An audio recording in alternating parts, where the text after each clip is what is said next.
La cabane à histoire, c'est un joli perchoir. On y compte la vie de tous nos amis. Des souris et des ombres, à Paris ou à Londres. Des méchants, des gentils, des grands, des petits. C'est parfois des délires, à pleurer ou à rire. La cabane à histoire, c'est notre histoire. La cabane à histoire.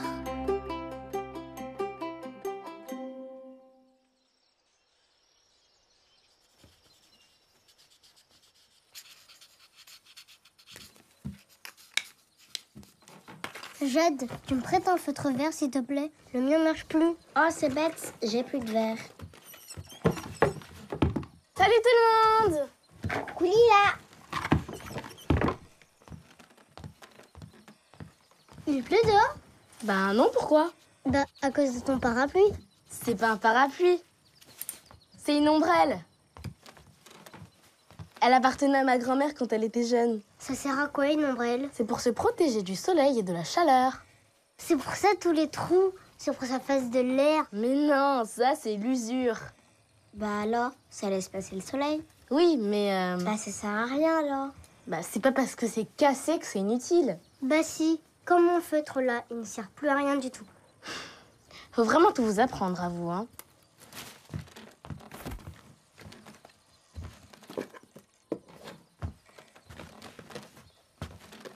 Vous l'avez déjà lu ce livre?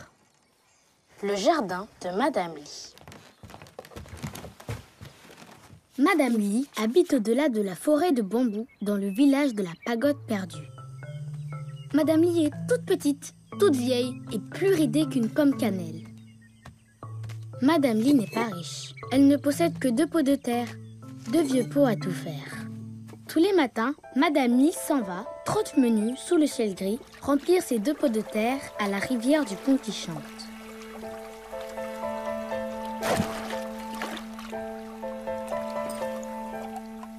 Et les 2 pots de terre dansent et se balancent au bout de sa longue palanche. Oh regardez, c'est un idéogramme. Ma grand-mère s'en fait plein. Ah oui? C'est des petits dessins qui représentent des choses. C'est comme une autre manière d'écrire, mais avec des dessins. Et tu sais ce qu'il veut dire cet idéogramme-là? Celui-là, il veut dire rivière. Aujourd'hui, Youn l'accompagne et elle saute et elle gambade sur le chemin qui mène à la rivière du pont qui chante. Madame Lee a rempli les pots de terre à la rivière et la tige de la longue palanche plie sous le poids de l'eau. Tandis que Madame Lee avance à petits pas, Youn cueille les fleurs qui bordent le chemin. De grandes fleurs au cœur éclatant comme un soleil. « Regarde, Madame Lee, regarde !» s'écrie Youn. Une goutte d'eau perle sous l'un des pots de terre. Une goutte d'eau, et puis une autre. « Je sais, Youn, je sais !» répond Madame Lee sans se retourner. Lorsqu'elles arrivent à la maison de Madame Lee, dans le village de la Pagode perdue, le pot fêlé n'est plus qu'à moitié plein. « Madame Lee, ton pot est trop vieux, tu devrais le remplacer par un neuf. » Pour rien au monde, Youn. Ce pot m'est très utile. Ah oui, et à quoi? Attends demain. Regarde bien et tu découvriras son secret. Oh, mais pourquoi elle dit pas tout de suite son secret? Bah, elle fait du mystère. Comme toi avec ton parapluie. Une ombrelle, Lulu. Ma grand-mère, elle dit qu'on comprend toujours mieux quand on découvre par soi-même. Moi, je comprends tout le temps, de toute façon.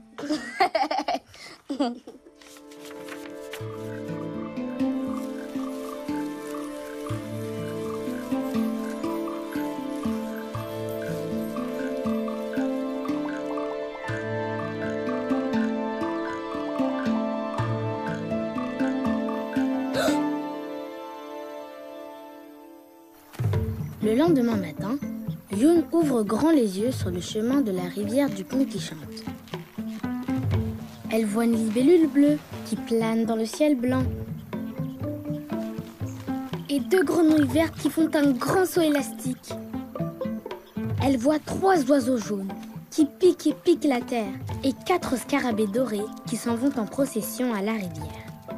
Elle voit 5 buffles argentés qui broutent dans un pré et 6 fourmis rousses qui transportent un grain de blé. Toute cette vie autour d'elle, Youn n'y avait jamais prêté attention. Mais le secret du pot de Madame Lee, ça, elle ne l'a toujours pas trouvé. Je donne ma langue au chat. Taratata, cherche encore. À droite et à gauche du chemin. Ne vois-tu rien?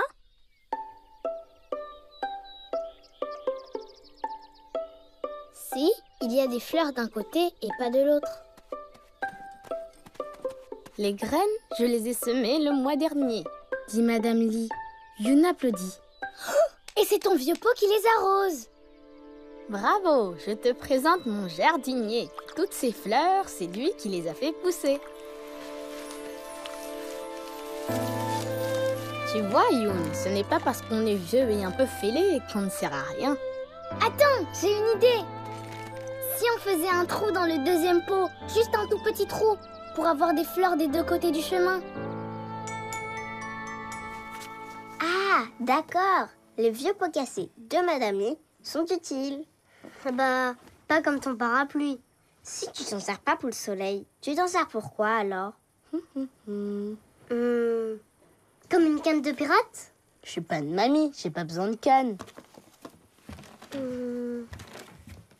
Ou comme un cerf-volant? Bah si, vous savez, on attache une corde à la toile et ça s'envole quand il y a du vent. Bien vu, Lulu, mais ce n'est toujours pas ça. Allez, dis-nous. Lila, non, n'éteins pas la dernière lampe. Le noir, ça me fait peur.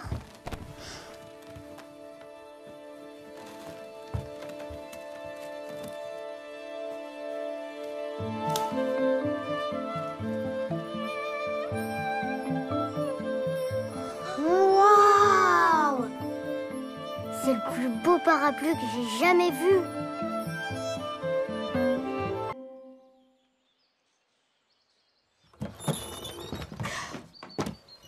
Coucou! Le sac. Salut Lila. Bah, c'est quoi? On m'a dit, prends ce sac et emmène-le à la poubelle. Il y a quoi dedans? Bah, des vieux jouets à moi. Mais tu vas faire quoi de tout ça? Oh, c'est tout dégueu. Ah oui, ça, c'est poubelle. Bah, facile à dire. Je peux pas jeter tout ça, moi, c'est trop de souvenirs. Bah oui, mais bon, pas tout garder tout le temps non plus. Après, il y en aurait partout. On n'aurait plus de place pour marcher. Tu sais, Lila, au lieu de les jeter, on pourrait les faire revivre. Revivre? Ah, voilà. Voici Gustave, le cochon garagiste et un petit peu inventeur fou sur les bords. Un cochon inventeur fou? T'es sûr qu'il va pouvoir m'aider, ce cochon? Au moins te faire retrouver le sourire, tu verras. Le garage de Gustave.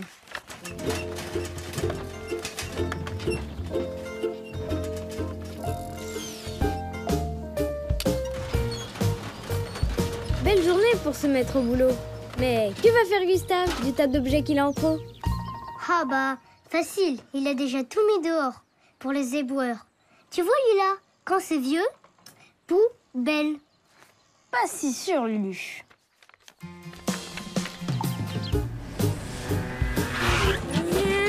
Salut Rico. Alors, ça roule? Gustave, ma selle me met les nerfs en boule. Avec quoi pourrais-je bien te dépanner? J'ai trouvé, voilà qui devrait te contenter.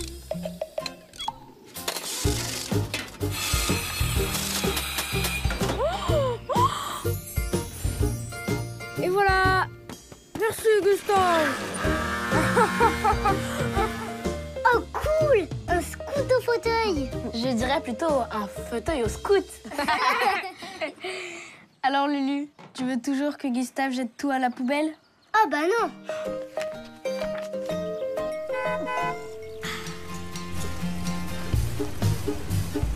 Coucou Gina, comment ça va là-haut? Il fait frisquet, Gustave. Il me faut de l'air chaud. Avec quoi pourrais-je bien te dépanner? J'ai trouvé, voilà qui devrait te contenter.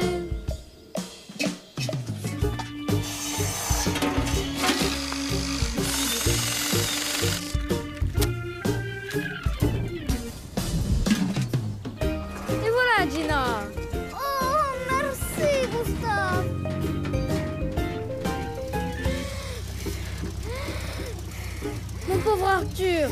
Tu vas finir par te déshydrater. Gustave, j'ai l'impression que ma peau est en train de brûler. Avec quoi pourrais-je bien te dépanner? Ah, il va utiliser le frigidaire. Ça va rafraîchir Arthur. Mais non, Arthur, il a pas chaud, il a besoin d'eau. C'est la baignoire qu'il va utiliser.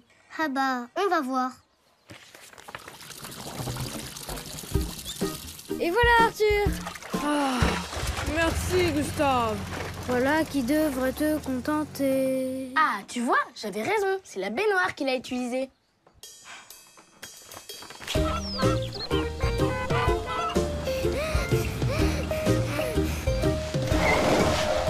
Madame Manchot, elle est loin d'être rose votre situation.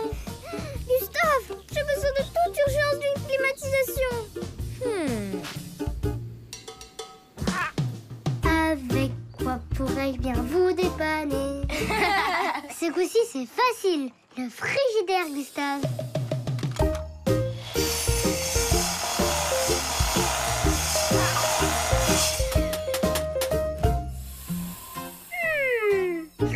Merci, Gustave.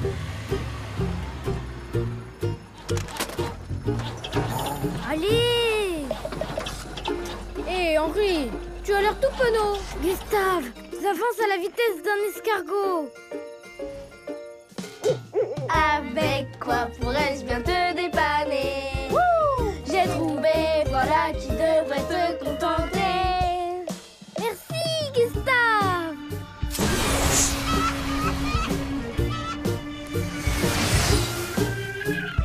Quelle journée! Il reste à Gustave une dernière tâche à accomplir. Prendre une bonne douche, car il n'a pas manqué de se salir. Y a-t-il encore quelque chose qui pourrait lui servir?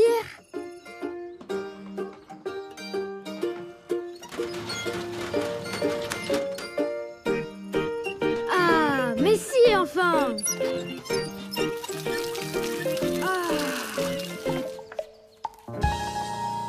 Gustave, il jette vraiment rien, en fait. Même pas sa propre poubelle. Et en plus, il rend service aux autres. Mais je sais ce qu'on va faire. On va réparer mes jouets. Mais on va en faire quoi? On les garde? Ah bah non! Je sais. Il y a un vide-grenier dans le quartier ce week-end. On pourrait faire une pancarte gratuit, servez-vous. Ah ouais! Et on posera les jouets en dessous. Ah oui, et regarde, un enfant qui aime les poupées et les pirates. Avec quoi pourrais-je bien te dépanner? J'ai trouvé, voilà qui devrait te contenter. Et on pourrait faire ça avec tous les autres. Bah oui. Avec quoi pourrais-je bien te dépanner?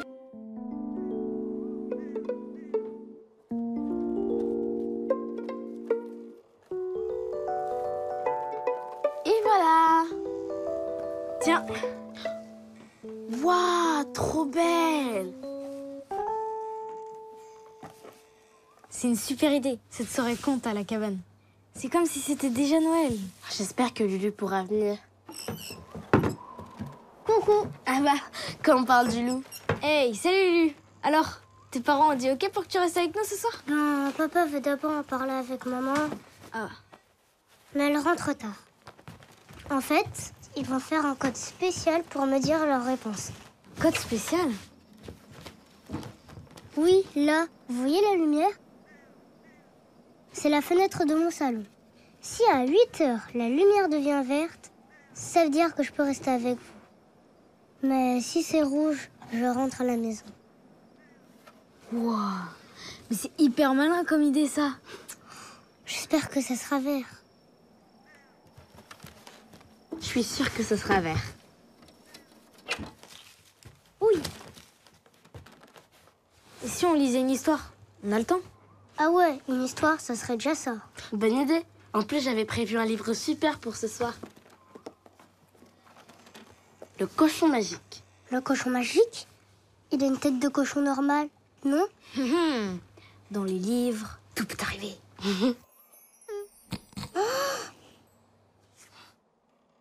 On y va? Un matin, Josette vit un cochon à sa fenêtre. Bonjour, cochon.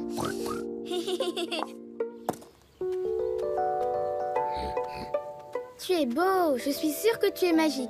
Comment tu t'appelles? Moi, c'est Josette. Au revoir le cochon. Et hop, elle sauta sur le dos de l'animal. Puis ils partirent au trot, tous les deux dans la forêt. Ils arrivèrent dans une clairière où un lapin se reposait. Il est sale ton cochon. Tu trouves? Pourtant, c'est un cochon magique. Il saurait me rendre très beau. Bien sûr, monte sur son dos, tu verras. Séduit par cette idée, le lapin monta et le cochon reprit sa route.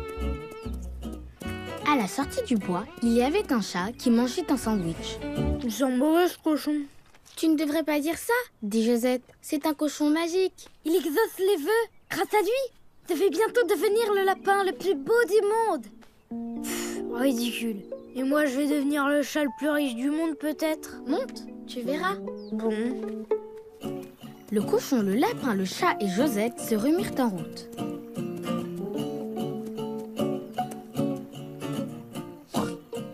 Il a l'air bête, ce cochon. Peut-être, mais ça n'a pas d'importance. C'est un cochon magique.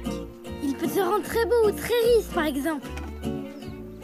Moi, ce qui m'intéresse, c'est de jouer de la guitare comme un dieu. C'est possible aussi. Allez, monte! Une petite fille, un lapin, un chat, un chien et une guitare sur le dos, ça faisait lourd pour le cochon. Hé, cochon, relève-toi! Il est épuisé, ton cochon. Pourtant, il est magique. Ça n'empêche pas d'être fatigué. Mais on va pas rester ici, la nuit va tomber. Tu veux bien le porter un moment pour qu'il se repose? Alors comme ça, il est magique, ce cochon. Ah oui! Grâce à lui, je jouerai bientôt de la guitare comme un dieu. Et moi, je vais devenir super riche. Et moi, super beau! Mon rêve à moi, c'est d'être célèbre. Lorsque les amis entrèrent dans la ville, tout le monde était fatigué, sauf l'âne. Un petit garçon, les voyant arriver, Fut pris d'un énorme fou rire. Des gens se penchèrent aux fenêtres, puis ils commencèrent à rire à leur tour et descendirent dans la rue pour suivre l'âne. Regarde maman, l'âne. Bonjour. Tu crois qu'ils vont faire un spectacle? Au bout de la rue, il y avait une place avec un théâtre. L'âne monta sur la scène. Le rideau s'ouvrit. Alors le chien empoigna sa guitare et commença à jouer mieux qu'il ne l'avait jamais fait. Josette et le lapin se mirent à danser, le chat à chanter. La la la, la la la la la.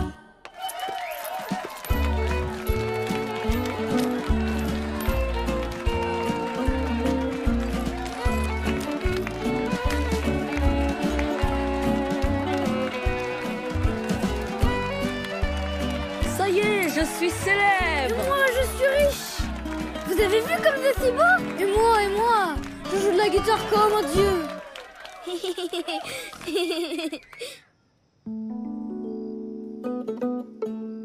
En fait, Josette, c'était quoi ton rêve?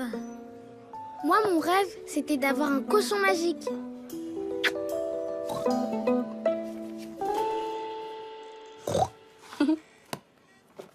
Et c'était quoi son rêve au cochon? On lui a même pas demandé. D'avoir un bisou? De manger au restaurant. Non, je sais, c'était d'être un cochon magique. Ils y ont tous cru tellement fort que ça a marché pour lui aussi. Il est 8 heures.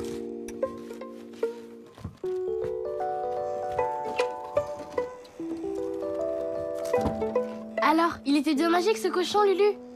Venez voir.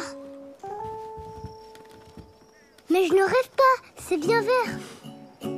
Youpi!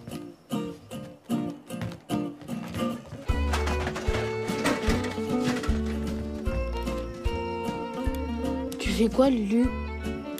C'est du morse. Je suis en train de leur dire merci beaucoup. Bon bah, on lit quoi maintenant? J'ai prévu plein de super livres pour ce soir.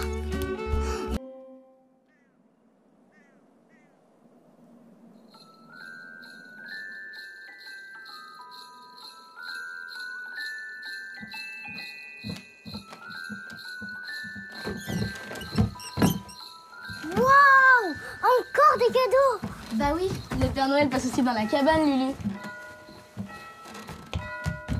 Trop cool! Celui-là, il est trop bizarre. Il est pour Thiago. Et celui-là,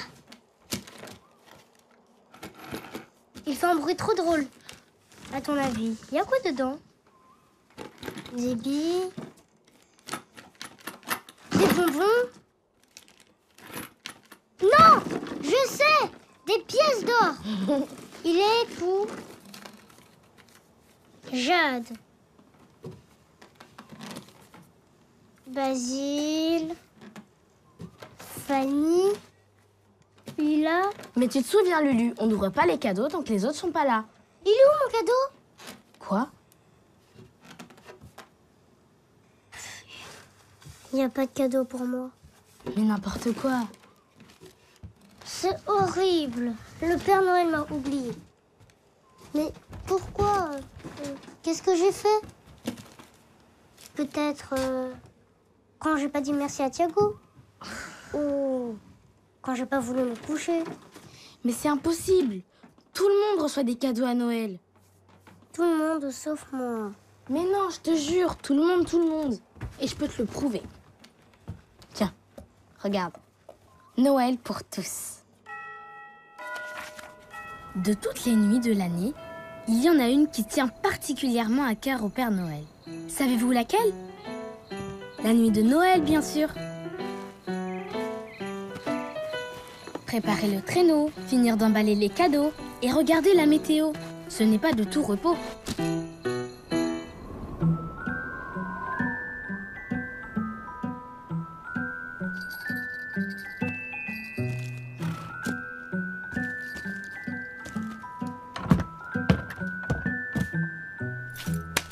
Mais bon.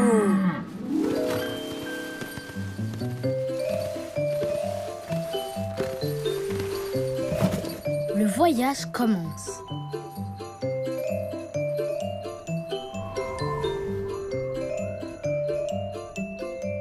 Les enfants du pôle Nord sont les premiers servis. C'est normal, ils habitent à côté de chez lui.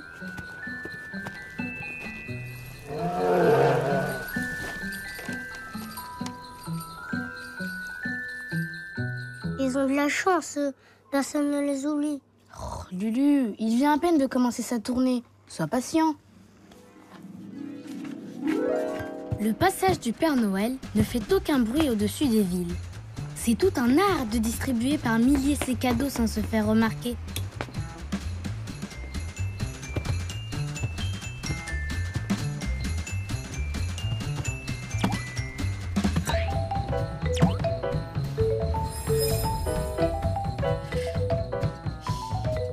Heureusement, il trouve dans les maisons quelques biscuits et boissons. Nous aussi, on lui avait laissé des gâteaux. Regarde Lila, il y en a presque plus. Ah oui, j'avais pas vu. C'est le Père Noël, il a tout mangé.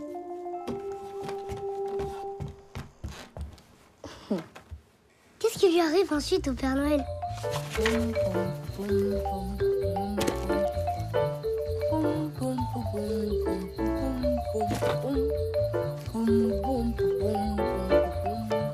En Afrique, le Père Noël a parfois de drôles de surprises. Oh!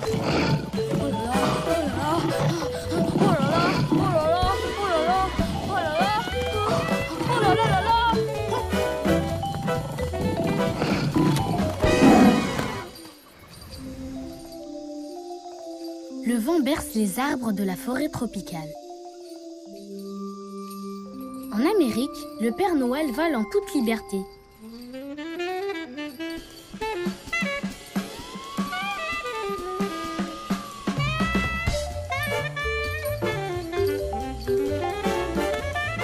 Sur la côte nippone, il ne doit oublier personne.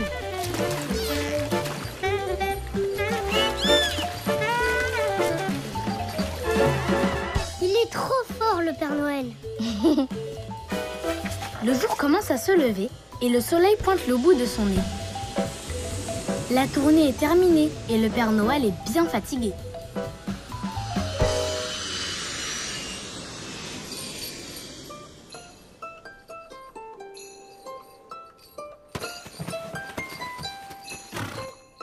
De retour chez lui, il va pour se coucher quand sur son oreiller, il découvre émerveillé « Oh! Oh! Oh! » C'est vrai ça. Qui pense au cadeau du Père Noël le jour de Noël? Joyeux Noël, ta maman. Oh oh oh! Maman! Oh, trop mignon. C'est vrai que j'avais jamais pensé. Mais même le Père Noël mérite d'avoir un cadeau. Mais bien sûr, tout le monde mérite d'avoir un cadeau. Le Père Noël, toi, moi, même Thiago. C'est vrai, moi aussi. Mais bien sûr, il est forcément quelque part ton cadeau. Eh oh les gars, regardez ce que j'ai trouvé.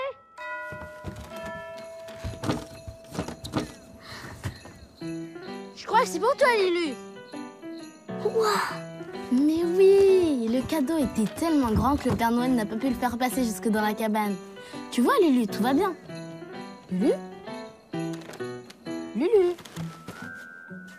Joyeux Noël, les amis! Joyeux Noël, Lulu!